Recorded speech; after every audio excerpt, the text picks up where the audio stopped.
find yourself trying to convince yourself that, okay, am I being selfish in this moment? Well, self care and self love and putting what makes you happy first are not signs of you being a selfish person. I personally believe that there's three distinct levels of self care. You have your superficial, your substantial, and your deeply reactive. So we'll just go through the different stages and then you can figure out where you stand on the self-care spectrum. So the first level is what I refer to as superficial forms of self-care. This might include things like taking a long hot bath or getting your hair done. You're buying new outfits, and these are vital things, but they're not the kind of self-care that will enable you to completely alter who you are in order to alter the environment around you or external forces. These superficial things are very surface level. They bring small bits of joy and happiness for a moment. They cheer you up. It's like when you're feeling down and you have ice cream or something and it makes you smile. They make you feel a little more confident, a little more at ease or relaxed, but they have very little effect on who you are as a whole. So then we have the substantial level of self care. And on this level, we would be focusing on developing and upholding our boundaries, changing perspective, and just getting in touch with your inner voice. Self care like this has the power to truly transform your life. This kind of self care may enhance your general perspective. It helps to better or end your relationships, your career, physical and mental well being, and just your overall quality of life. On this level is where we have our aha moments, the acceptance of the things that we can't change, your coming of age period. Substantial self care is when you make the choice to tap in to being your higher self, to becoming a better human being. And this is why this level is so significant. And then, of course, we have the deeply reactive level of self care. Most of us will eventually have a moment in our lives when we realize how important deep level self care is. Also, most of us will come to this realization involuntarily. You discover that your life has taken on an excessive amount of work and responsibilities. You're running on little to no sleep and even less time to put yourself first in your life. Not only that, but the majority of the people that you're supposed to be the closest to, they're experiencing similar situations and similar feelings and emotions, making it impossible for any of you to just come together and establish or maintain a strong support network. This level of self care is not done by choice, it's done because your body has given out and you cannot physically continue to perform as usual. So you have absolutely no choice in this moment but to just take care of yourself. We are extremely aware of how stressed that we get in our day-to-day life, considering the fact that we deliberately ignore the stress. We have somehow persuaded ourselves that there's nothing we can do to change this situation or this path in our lives that we're going on.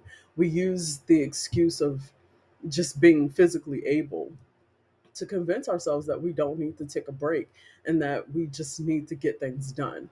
We will consider everyone who depends on us in one way or another. And rather than taking the time to really just stop and unwind, we keep on going with our hectic lifestyles, thinking that we have to push to take care of all of these things, all of these people, all of these situations.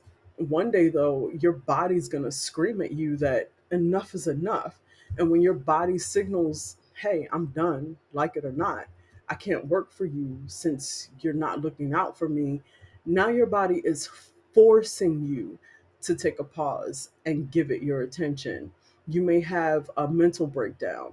You may have panic attacks, a heart attack, or worst case scenario, you might have a stroke. Whatever your body needs to do to get you to just completely stop all activity, that's what's going to happen. Your body is shut down, but hopefully you're able to recover from this breakdown and utilize that recovery time to learn whatever lessons it was that life was trying to teach you. And more than likely, that lesson is self care. You need to learn how to put yourself first. During this time, you not only have to physically heal your body, but you've been afforded a great opportunity to mentally heal also. So use this time to learn how to slow down. And dare I say, put yourself at the top of your own priority list. Yes, we still live in a hustling culture where one's worth is determined in large by how hard they work and how selfish they are and how many tasks they can complete simultaneously, all while maintaining a nice outward appearance.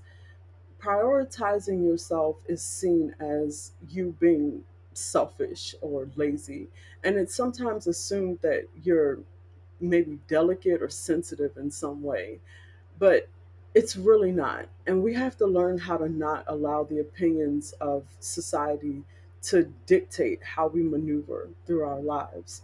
So, I'm going to give you some explanations on why prioritizing yourself and engaging in profound self care is not selfish.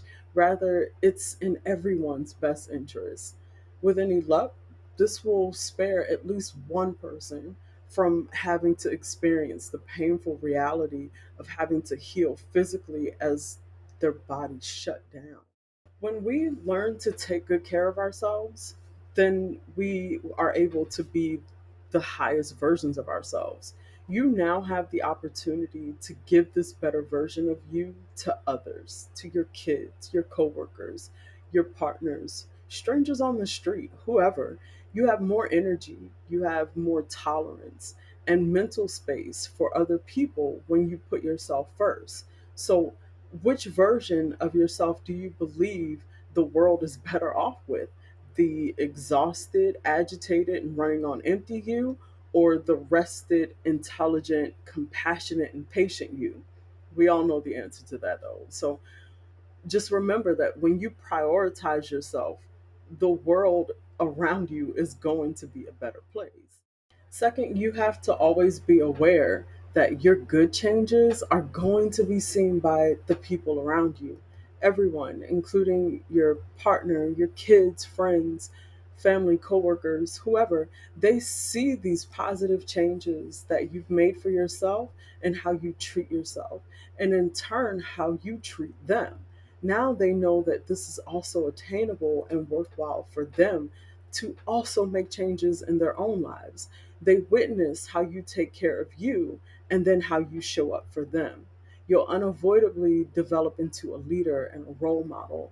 Others are seeing what they too can achieve by just watching you and your actions. There's nothing more important than the example that you become. You are showing others, not just telling them, that you have to take care of yourself. And last but certainly not least, you are the one who sets the benchmark for the treatment that you receive from the people around you. People will only do to you what you allow them to do. People will also do to you what they see you doing to yourself. So if they see you being kind to yourself, they'll be kind to you also.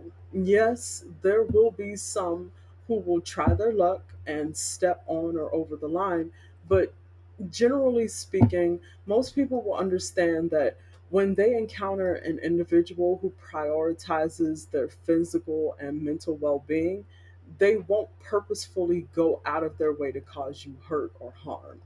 By treating ourselves well, we set the example for others to follow. Once more, we serve as the example for others, demonstrating to them what's achievable. This is how I treat myself, and I expect to be respected by others in the same manner. If I don't use and abuse me, then you are not going to use and abuse me. Once we've all taken into consideration that the outcomes of our self care affect all of the people around us in different ways, the advantages of caring for yourself at such high degrees are going to be pretty endless.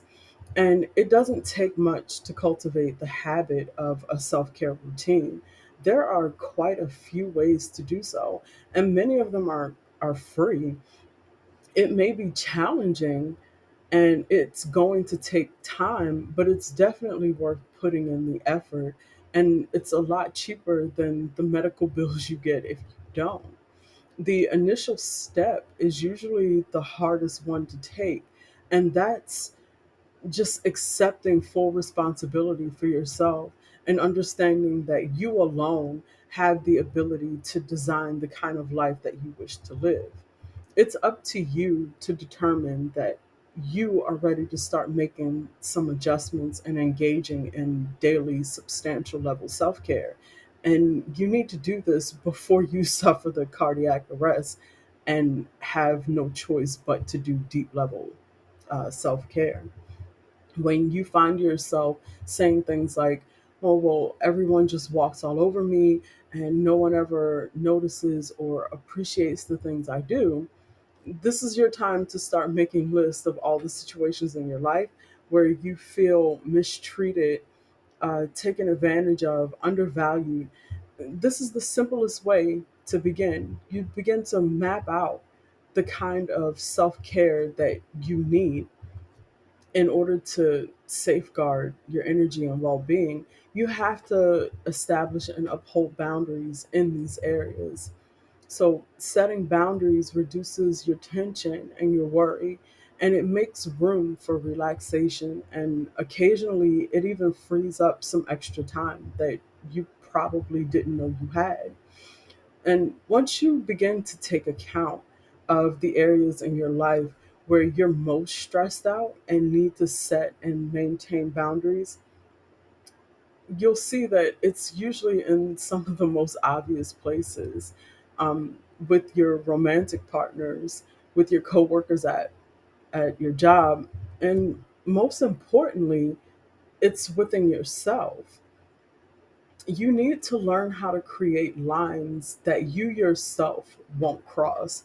For example, one of the most obvious is people with demanding jobs. You're going to have to set boundaries for yourself that you are not going to cross. If you know that you have a habit of allowing your work life to spill over into your personal life, a great boundary for you to set is to not take your work home. Your day is over at a specific time, so let it be over. Turn off the work phone, turn the computer off, turn off the email notifications. Use this time off work to nurture yourself, nurture your home, nurture your family, and so on and so forth. This is your self care time where you're not pushing yourself to the limits for a job that will easily replace you if something ever happens to you.